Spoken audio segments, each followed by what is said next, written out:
when were you first introduced into Bediuzzaman's writing? Um, Actually, I was first introduced into the Rizal Nur writings about 4 or 5 years ago. About that time, I was contemplating converting to Islam, and my teacher, Suleiman Kurder, and I had engaged in numerous discussions.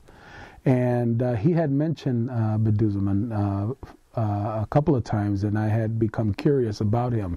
He had indicated to me a number of times of Bediuzzaman's works and his history in Turkey and his Kurdish background and the fact that at one point in history he was exiled and continued his writings and continued to defend Islam and protect Islam from basically being eradicated from the country of Turkey.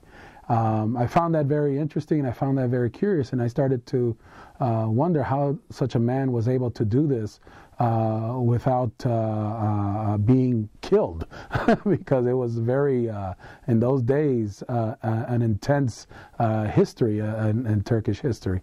And so I began to look into his works, and I found that Bediuzzaman Said Nursi's works, especially a lot of those works that he introduced from Barla, was very powerful writings. I just was very impressed and very fascinated by this man's ability to not only write about the different aspects of Islam and why Islam is important in our lives, but he was also able to bring in the modern aspects of world history even before many people were thinking about the 1950s or 60s or 70s or today.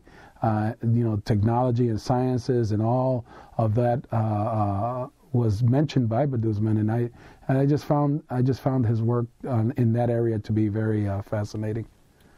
What was your first impression of the first works you read of Bediuzzaman Said?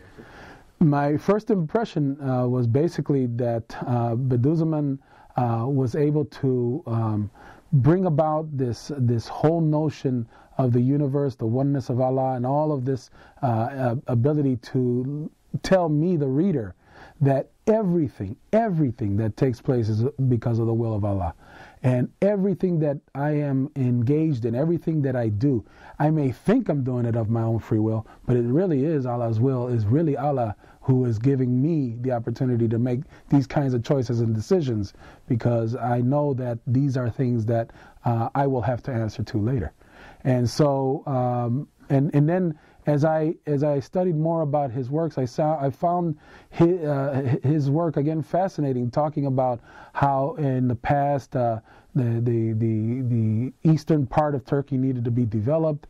There needed to be the universities, there needed to be the sciences, there needed to be education brought into the whole fold, and it was just a visionary way of letting the power structure of Turkey know that if you want to advance your country, if you want to advance civilization, if you want to advance Islam, the people have to be educated properly. How would you compare Bediuzzaman's works with other Islamic scholars that you've read? I found his works to be modern-like, contemporary. To this day, a lot of his writings can be put into the everyday life today.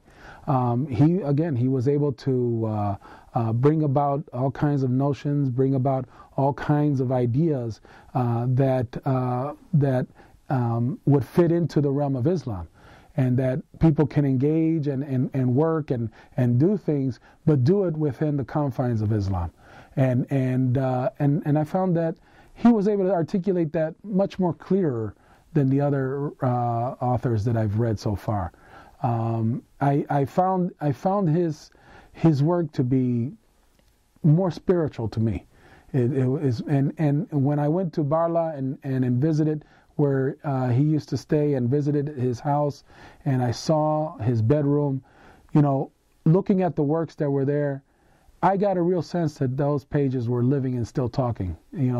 I got a sense that the man's spirit was still able to engender within me this push to basically get those words out of those books and spread those words across the world and let people know that in Islam we have responsibilities to humanity. We have responsibilities to ensure that humanity is not wiped off the face of this earth by evilness and by just people not caring about each other.